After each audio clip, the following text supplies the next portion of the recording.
Oh my God, there you are. There I am. Do you feel like a fraud? I am enjoying this success of finally getting you on here. Well, I can tell you right now what it is that I did and I didn't do before. I can see you're on your phone and I am on my phone. That's what you have to do. You can't do this on your computer.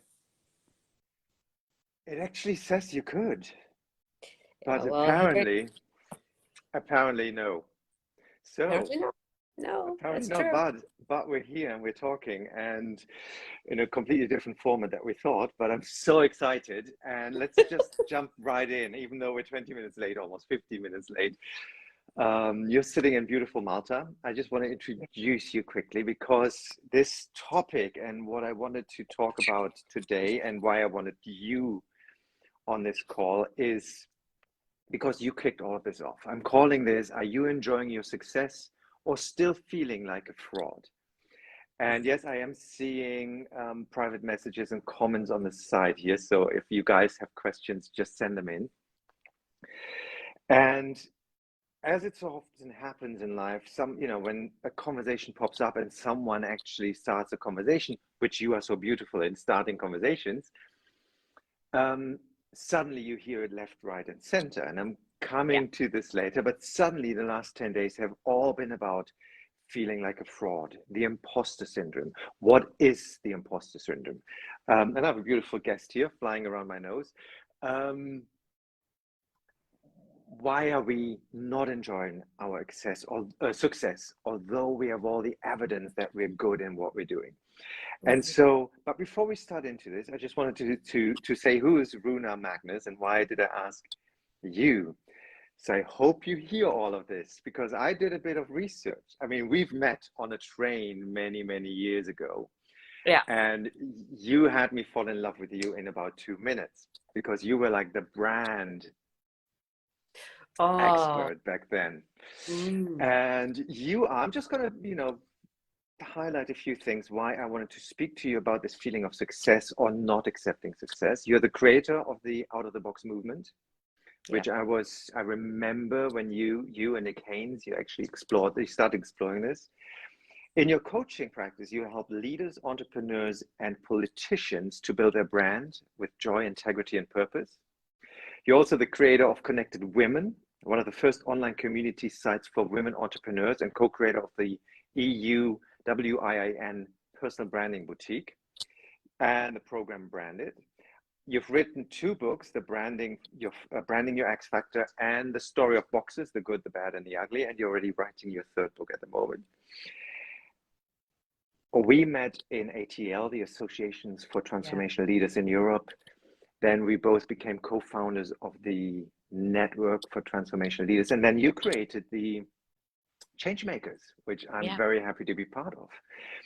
And then you currently I've written this down, won the WEF, the Women Economics Forum Award in the Excellence in Entrepreneurship. And I see you hiding now, which you shouldn't, but we're here to celebrate this. Because reading this is quite extraordinary. And I know how extraordinary you are. And as I said, you know how to start a conversation. And if you don't mind, may I just share why we're doing this conversation? Yeah. Please do. Because it's basically your reaction just now. I mean, you've created so many incredible things in your life and generated so many conversations and helped so many people. You brought me to Iceland, for the first time to hold a workshop there. And when we had our last Changemakers meeting 10 days ago, you were sharing about this award, but you weren't really sharing because I saw you sharing it. We all wanted to congratulate it. You literally were sliding down your seats and you said, I can't have this conversation. Now, I've known this for my high achieving clients, the delivering, but not so much accepting the success or even feeling the success. So what was your experience So we have, I think that's a beautiful segue into this conversation. Yeah, the experience, really going to that moment of seeing that nice, I mean, beautiful plate with my name on it. And I think there are two things in this, actually. First, I knew that I was receiving the award, you know, hence that's why I went to the award ceremony. But I thought I was receiving a different award, number one. And so I think that was part of the thing, that it came as a surprise to me when I saw excellence in entrepreneurship, and feeling that rush that came to us when I saw that. I said, oh, they have the wrong Rúna. It's not supposed to be me. It's someone else. It's I don't even, there probably is Rúna Magnúsdóttir. Yeah, there is actually. But that's beside the point. It was just really, it's just the feeling of, that's not me. They're not talking to me. There is someone else that should be there. Another thought that came up was, were they just trying to find someone to accept this? That was another thought. It was just constantly, I could just feel my body constantly going, nah, not me, someone else. And I watched, other people receive their awards. This was really almost at the end, at the award ceremony that evening. And, they had done all amazing things, and I really enjoyed listening to them and hearing what they've done. But when it was my turn, it was, I think the best feeling is like, this is a joke. But then if I can be really, just open and honest here, it's just you and I, right? It's rich amongst us, and I don't know how many you people on won't Facebook. share this on Facebook or anything, will you? Of course not. No, you'll just keep it between the two of us. Okay. But, when I said this is just a joke, a sentence from our beautiful Marcia Martin came up in my head, and she said, life is a joke. We're just too close to it to see the punchline. Oh, I love this. And the more this links and connects with what we have been doing with the out of the box movement, and what we're talking about there is all of these boxes that we create for ourselves and are created for us. They are, in fact, one big joke. Because none of them are real unless we believe in them. Of course, yeah. Yeah. So isn't that fun? Well, depending on where you stand. So when you received the award, you took the plate home. How did you feel afterwards, and why was it such a problem then talking about it? What was going? Because obviously I know you deserved it. This whole thing just kept on going in my head. This knowing something up here, and especially being in personal branding and helping my clients to brand themselves. And I'm always saying, collect everything that you have, keep that in one folder, every article you write, every interview that you get, keep it in one folder, collect all of that. I know how important that is, because that builds your brand, and gives you an exposure and all of that. So like rationally, I knew I needed to do it. And I also knew that there was a certain period of time that I had to do it as well. So I felt pushed. And yes. so it was a difference between knowing And then, you know me, Gido, you say that I've been such a doer that I get an idea and you haven't not even had your cup of coffee and the idea has the website's ready. Created something. Yeah. So this is so different from what the person that I used to be. Yeah. Because the person that I used to be the one that would just go boom, gone. And thing is, I for anyone that is into the vitality test and our energies, and I have a lot of fire in me. And the thing with fire, as much as we love to entertain, love to speak, love to be out there, love to be loved and all of that, it's really, really, really, really hard to receive it. And that's what I'm noticing. It's just so hard to accept. See, when I heard you say that, and then when I saw your reaction, and we were in a group of people that I all admire. Yeah. And so many suddenly said, well, we all started suddenly speaking about the imposter. Yeah. Yeah. And, I feel that, and I find it sometimes hard to actually see all the good I've done. And then I remembered that that's a big part in the journey when I work with my, I call them the high achievers, when I work with my footballers who are at the top of their game, or the singers who are singing the biggest lead roles, or even the CEOs, and they are doing the work, they're showing up, they're putting it out there, they're delivering, they're getting the awards, and yet they're not feeling it. And suddenly I went, that was my entire career when I was still a performer. I used to be a ballet dancer, I used to be a singer and an actor before I did the work I do today. And 25 years of my career, I didn't believe I was good enough. I always say I was 25 years of my career, I was waiting to be found out that they made a mistake. That they made a mistake. And that's exactly what you're saying. Yeah. And I call it closing the gap between the image you project, meaning everything that everybody else sees, and how you really feel inside. And that's why I'm so passionate. That's actually a line from the first video I had on my very first website. That's almost 10 years ago. Wow. Or 8 years ago. Closing the gap between the image you project and how you really feel inside.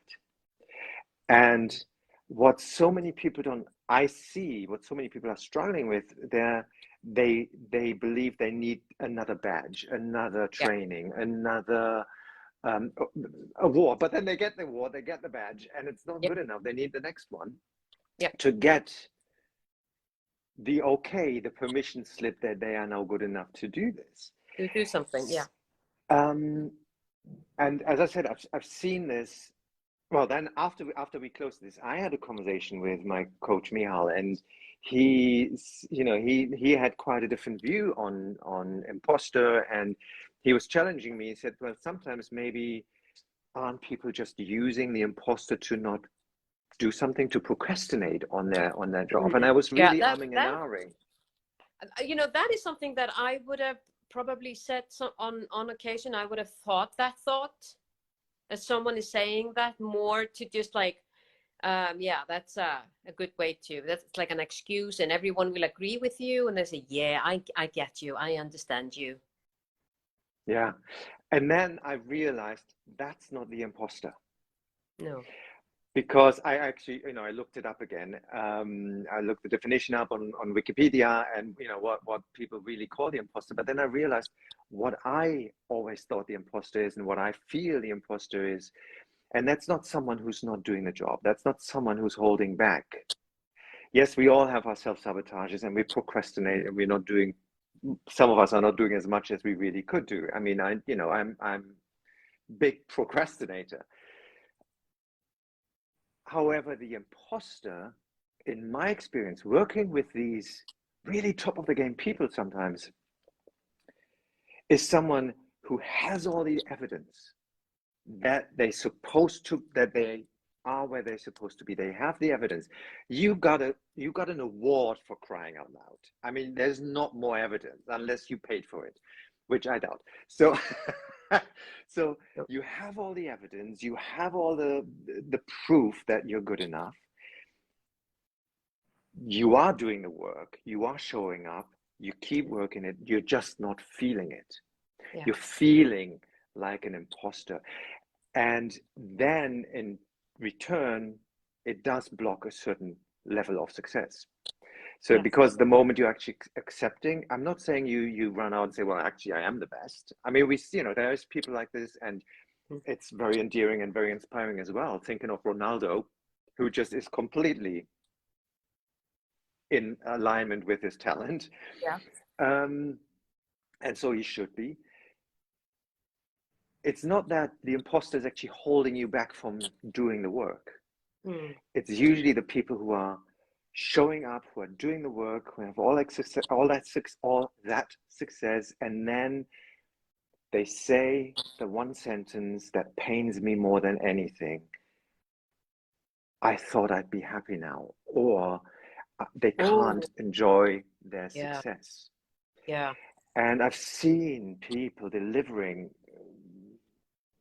#1 hits, landing their biggest roles, playing the field, and they go, I'm actually not that good. And I think, yes, you are, and you're not enjoying it. So do you agree, or what do you call the imposter now? I do. And this is such a good observation that you bring on here, Gido, like you always do. That and Tracy, she's asking a question that I think is linked to this. She is asking, do you think that imposter syndrome is where there's disconnect between mind, body, and spirit? Beautiful. Yeah, absolutely. And it is, I think it is partly, the way that I experienced this is something like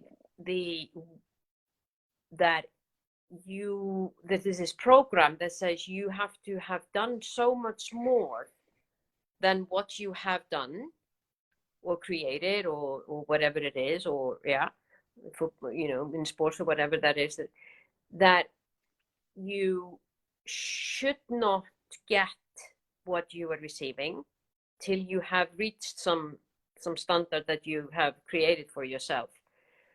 And so that's one thing I think that makes that disconnection. And I also think that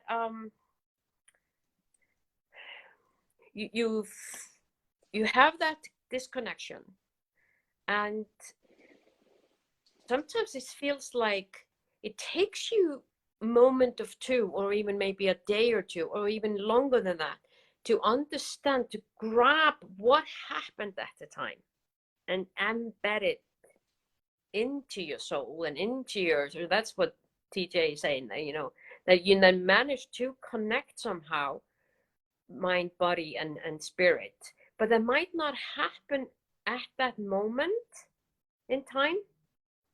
But I think this has a lot to do with our self-awareness and our work, in our inner work, that the more that we become self-aware, and the more that we become self-aware of how we feel and that it is disconnected, we can do something about it. Do you know what I mean? Do you agree with me? Yeah, 100%. For me, it's I was umming and ahhing about the body, mind, and spirit connection, because if I think from a soul divine perspective of who I really am, I think we are all magnificent, and I mean that with all my heart. And then we pile some programming and conditioning on top. And this whole, don't be so full of yourself. Who do you think you are? Don't take anyone else's light. These are programs, and the mind, the spirit and the body probably know best that they belong somewhere, and then the mind gets in the way and creates that disconnect, the gap between the image you project and how you feel inside.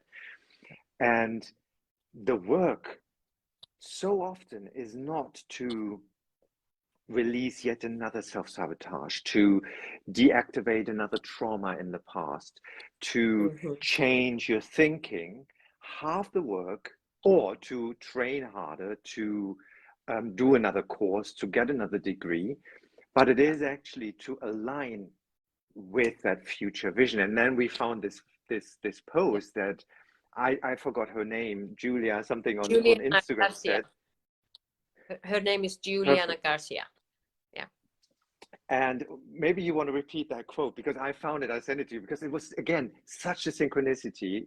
And I thought, we are hitting on something really big here. Yeah, yeah. And I think it was, whoops, sorry, I need to move my phone here. She said, okay, to Juliana Garcia, she said, to her, it means I'm on the right track. I'm aligning with my future self. And then she capped on and said, I'm charging 50K instead of 10K now, even if it doesn't make sense to anyone. And I think, I mean, and there's he's obviously into money blocking or something. Yeah, exactly. But making the conscious decision to align with who you are and who you want to be. I think that's just very. I love this, because the moment, well, I've been in so many times in that, and you were at one of these events where I just felt I'm not supposed to be here. I mean, why are they asking me to speak? You know, the second meeting of ATL in Oslo back then. And it got so bad that in the middle of the night, I wanted to leave the hotel, unfriend everybody on Facebook, run out and just, you know, never speak again. Today, in hindsight, I know that these big unworthy feelings and that massive stress and those demons, those monkeys, only show up when you're heading for another breakthrough. So the breakdown before the breakthrough. Yeah. And if you then accept the challenge, and this is why I love it so much, that quote from Julia, that you just go, no, I'm supposed to be here. I'm just scared shitless. Yeah. Because all of that could happen. And because I'm not, you know, I feel I'm not supposed to be here. Apparently I am. Otherwise I wouldn't be here. Yeah. And it's that aligning with usually where you wanted to go. I mean, the people who I spoke about, they are in the careers they always wanted. They just don't get to enjoy them. Exactly. And the moment they get to enjoy them, suddenly they're writing even better hits and all of this kind of stuff. Yeah. Because they suddenly settle in their talents, and it's not. I always feel the need to still say, this is not about arrogance. This is about accepting, and this is where probably Tracy comes in. Accepting your God-given talent, who you are in spirit, and accepting that all of us have one. Yeah. And deliver your gift. That's really what it is. And just stand in that gift. Yeah. Yeah. And allowing that to shine from the inside out, no excuses. And I agree with you. I think many of us have been conditioned to believe that if we do that, we are a show off, we are bragging, we are whatever. And that, I think, is there are people who are show off. And I think that we should put more emphasis on being who we are and not minding anyone else's business of who they want to become. Yeah. I was just making a note before. Because it's none of my business anyway. It's not, well, and first of all, it's none of my business. And isn't it often so that we watch everybody else in our team, in our performing cast, in our colleagues, and we see their talent, and we see how amazing they are. Yeah. And they probably have the same stuff going on in their heads. And we go, well, why? And as much as we hear it from them. So we always grant everybody else their greatness. Well, not everybody, but when we we see it, when we recognize it. And I love how you talk about our gifts, because I have always believed that we are all born with a unique gift. And when then I when I heard Nick talk about it from the ancient Chinese philosophy, that which says when we are born, we make promise to the universe, and to be something or learn something, experience something or whatever. And that is the gift as well. So I find that really kind of like this kind of proves that ideology about having a gift, and that we are this life's journey that we go through, that we use it on a way that it nurtures us, and that's not selfish. That I'm talking about self-love in the sense of taking the time off to uncover some of these conditions that have been put on us, because so many of the conditions that we have, whether you're man or woman, you're this race or that race, or they have this faith or whatever, there's tons of them, and how we call it boxes, right? That we give ourselves time to explore them and to expand them, hopefully. And I mean, I love it myself when I see other people escape them, and I know it's possible. It's a journey. It's possible, and it's a process. And it sometimes really just comes through the back door again. I was laughing. I finished my big forgiveness online course yesterday, and some of those people who are in that course are also in my Flow Club. And Flow Club is, a monthly where you get an impulse and then you work through that during the month. And I was very lucky to receive a lot of praise yesterday after, I said, how are you going? And it just became a lot at some point. There's no, I mean, that's no surprise to me. I've been on this course and it's freaking amazing. But the thing is, after about 12 minutes, I really had to shut it down. And it wasn't about me. It was clearly about the participants. And I said, well, now, enough with all that adulation. And the German word, I did this in German this course in German, I said, enough with the adulation. In German, it's a bit dismissive. Mm-hmm. And then one of the members said, there's just one thing I still want to say. And I said, what is that? She says, in Flow Club this month, we talk about accepting and giving yourself permission to be who you are, and accepting compliments and accepting your gifts. Please don't just deflect our compliments. We're just sharing our experience. Yeah. And I just went, touche. Mm-hmm. I have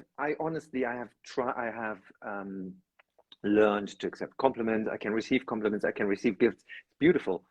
And I was thinking about this a lot today, and I thought, why did it become so much to me at some point? And it wasn't receiving it. It was a group of people who were watching me receiving it. Yeah. And that, of course, puts it again into another. It's a different level. I thought, still you're receiving it, and they're actually making you receive. So that was a beautiful experience. And now Emma says, in 90% of the time, you feel like an imposter in your success or position, and 10% of the time you can see and believe. Absolutely. Mm-hmm. Just show me more. And you can see and believe in your gift. So perfect question. That was actually a good question on my list now for Rúna, because I have my processes. How did you deal with your journey, and how would you advise people to switch out of that imposter syndrome, to not feel like a fraud, but actually accept at least half of your talent? Well, this guidance from Julia was like we say in, if I translate it directly from Icelandic, it was the dot over the I. No one understands that anyway. What it means is it was what tied it all together, because they were, we had a conversation, the change makers, we had Nick gave me really brilliant things. He talked about, he really made me go in back and see what I had been doing, and how I could be perceiving that in a different light, which is 100% what I was doing, and not seeing that, you know, you counted all these things, and so did he, and part of me doesn't even hear that. It's just been there, done that, bought the t-shirt, so what? But he went through it in the sense of, he talked about, you know, those are the things, and it's about what is your perception of what is an excellent entrepreneur. And so doing that work and really digging into what does that really mean, that helped a lot. And then Dr. David Paul, he came up with really, really good steps on how to a little deeper on what Nick was saying, really aligned with that. And we're kind of like, just make a note. So what is an excellent entrepreneur? What have I done? I made a list. And who are the people that either I know or you know, someone famous or whatever that could be that person. So really dig into that. So you did that in writing so far? Yeah, I wrote all that down. You know, it was heavy work. And then when you came up with that beautiful saying from Julia, that kind of like went, oh, this is interesting. Because one of the things that I've been doing a lot of over the past, I don't know, 5, 6, 7 years, is doing the deep dive meditations with Dr. Joe Dispenza, who talks about how our mind is constantly just taking what once was and predicting from that into the present time and the future. And we're just predicting from that end, not really creating our future. And when we go further than what our mind has created, you know, when our hearts and the rest of our body, talking about what TJ was saying, mind, body, and spirit, when that goes aligned, our body is unused to that feeling. Yes. And that, because when we are unused to a certain feeling, it's like, it could be a signal, don't go there. It could be a signal, this is dangerous. But in this case, there was nothing dangerous about that, was it? But it's the same signal to the body because he's not used to it. So when I got that you know, in many meditations, you can be in, you know, you go into that meditative state, and in the meditative state, your brain has the ability to feel and envision, and ideas come up, and all of those things, because we are on that state. So when you have created the future you there, you were teaching your body how that feels. So all what Juliana was saying made sense to what I have been doing in the, you know, for so long, but I had not put the 2 and 2 together. Yes. In a waking moment, in that moment. And yes. So that tied the knot. That was the dot over the I. That's actually a beautiful bridge also to what Emma has been asking and what Wendy has been commenting on, because Emma's saying, so how do I get out of the I can only feel 10%. And Emma, I know Emma, you know, from a performing background as well, so I'm not sure what if she's talking about the performance background, but or in a different life now, but we are so used, and this is what Wendy's saying, we are so used to looking for the evidence. And as a society, we are so trained to look for the evidence, what else we need to do better. Yeah. Translation, what else is shit? Pardon my French. I was trained as a classical ballet dancer, and I often tell people that I was trained 6 days a week, 8 hours at least a day in front of a mirror, being told, you don't jump enough, you don't stretch enough, you don't turn enough, you're not strong enough, you're not manly enough, you're not skinny enough, you're just never enough. And that sinks in. Yeah. So we spend subconsciously 90% of our time looking for what else is wrong because we believe that will make it better. Yeah. but we're never, well, we are getting better. Of course, we're getting better. You know, there's some extraordinary performers out there that, you know, that compliment to, you know who's reading. You're an there's extraordinary performers out there, and they're still looking for everything else that is wrong. You have the athlete who has an incredible game and then does one mistake, and he holds on to that one mistake for the next 3 months and feels like a fraud, feels like shit about it, really. And as much, because that is something we have been trained in, and this is my answer to Emma's question, we have to, what you just said, we have to train our body, basically catch up with the image, and catch up with the feeling.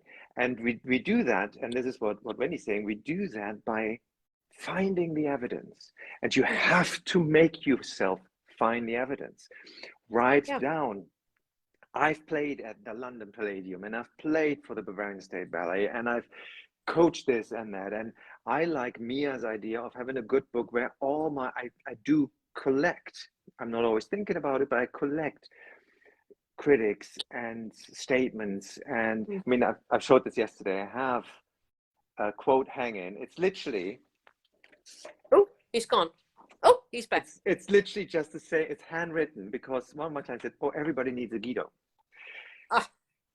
And I was like, there's, you know, even reading this out loud, I can't believe I'm doing this right now. You know, the anxiety goes up, but this made me so happy. And it's there as a reminder. Yeah. It's not, oh, look, I'm so great. You know, everybody should need it. It's the reminder when the monkeys show up again. And so what Emma is saying, the 90% we feel like a fraud, that's the time when we need to bring up the discipline that we've maybe learned as dancers or as entrepreneurs or as athletes or whatever, you know. And it doesn't even have to be that you, like what you've done so much when it comes to ballet, and you're standing in front of a mirror 8 hours a day and you're never good enough. You know, I mean, I'm just amazed that you can stand on your feet today by having that experience. But but I was just, when you were saying that, I was just recalling, you know, one of the programs that I'm pretty sure was embedded into my psychic. Just as a young girl, I remember eavesdropping. A really good friend of the family said to my mom, well, Rúna is not pretty, but she is a real doer, and she will do whatever she wants to do in life.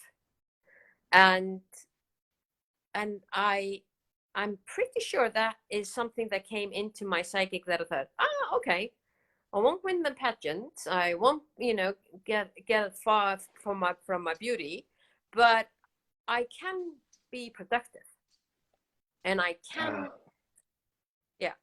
and I think, and as I always say, and in goes a program. And in goes the program, exactly. And in goes the program to be, you know, yeah, I will be successful if I am a human doer all the time. And that was my program.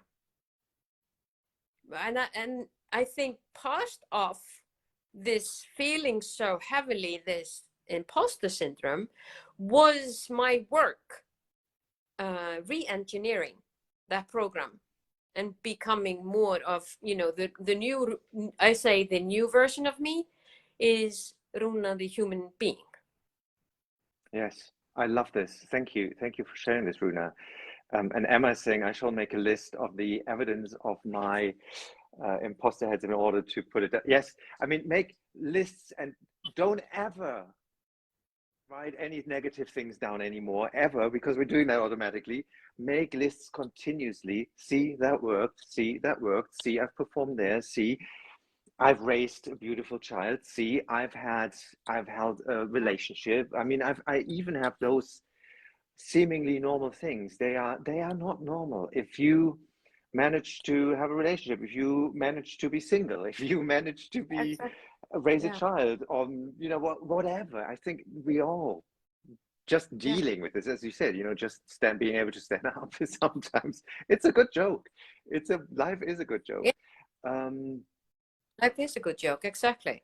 And there's one thing that one very important step that Dr. David gave me that I want to add into this, because that also was really interesting for me to do. And I did this work what everyone told me, I did it religiously. You know, I just went on it. You know, I'm like, I'm not going to sit in this feeling for very long. I'm going to get rid of this. But one of the advice that Dr. David gave me was to contact people that know me and ask them to give me an honest 2 to 3 things that they value about me. And I know I asked you, Gido, and what was really, really interesting was to see, number one, I know this, people always answer you, that's number one, but the feedback that I got and accumulating the feedback, because I wrote all the feedback, I got it from different platforms, but I wrote it all in one book. So they had it there. This is what and then looking at what are they really saying? They're using maybe different words, but there's a certain feeling to what they're saying, which is obviously the brand that I am in their eyes, the feeling that I give them. And I could see a certain threat there. And that gave me that confidence that, maybe I'm not that bad. Maybe I remember doing this exercise many years ago, and I want to come to an end because we're already 40 minutes. We could go for 5 hours. I know you and me. And this topic deserves it. You know, it does deserve it. But if you struggle with the imposter, that's one way to find the evidence. Ask your friends, ask 5 people, 3 to 5 things, what you value about me, you know, and see the thread. I remember this, and I was really surprised what the thread was by myself. I mean, this is years ago. I did this exercise with my personal branding clients myself. Exactly. And what Emma's just saying, how my gut reaction thought that would be hard to do. I had the same, Emma, and I'm sure Rúna had the same. I'm not going to ask someone what they value about me. Please tell me why I'm shit. You know, how easy would it be to say, please tell me why I'm shit? Everyone can do this except Ronaldo, maybe. It's